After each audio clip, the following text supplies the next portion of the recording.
Totoo ba? Sabi nila pag nag-flex ka daw ng mga bagay na meron ka ay mayabang ka na. Di ba pwedeng pinangarap mo lang dati yung mga bagay na meron ka ngayon? Tulad ng mga ito. This is the reason why kung bakit nagpursige ako na makuha ang mga ito. Kung bakit ako nangarap.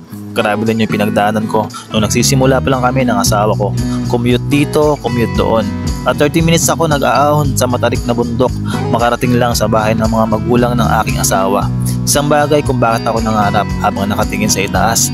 Sabay dasal, Lord, balang araw, makakapagpundar din ako ng mga bagay na ito. Huwag kang mahiyang mag-flex ng mga bagay na nakamit mo na. Maging proud ka pa dahil unti-unti mong natutupad yung mga pangarap mo. Pagod, puyat, pero ang lahat ng iyon sulit dahil sa kabila nun natupad mo yung mga goal mo sa buhay mo. Kaya kung sa tingin po ninyo ay mayabang po kami, proud lang po kami na naipeflex po namin yung mga achievement namin sa buhay namin. Sa balang araw, ikaw naman yung darating sa puntong ito na matutupad mo rin yung simpleng pangarap mo. Aminado ako dati na walang-wala rin talaga ako dati. Pero gumawa ako ng way para mabago yung estado na pamumuhay ko. Maniwala ka, kaya mo rin yan. Sabi nga ng iba, habang may buhay ay may pag-asa. Wala pong masama sa pag-flex ng mga achievement. Dahil bago po namin makuha ang lahat ng ito, grabe rin po yung pinagdaanan namin. Gusto lang po namin i-share sa mga tao na balang araw ay sa inyo naman po mangyayari ang mga bagay na ito.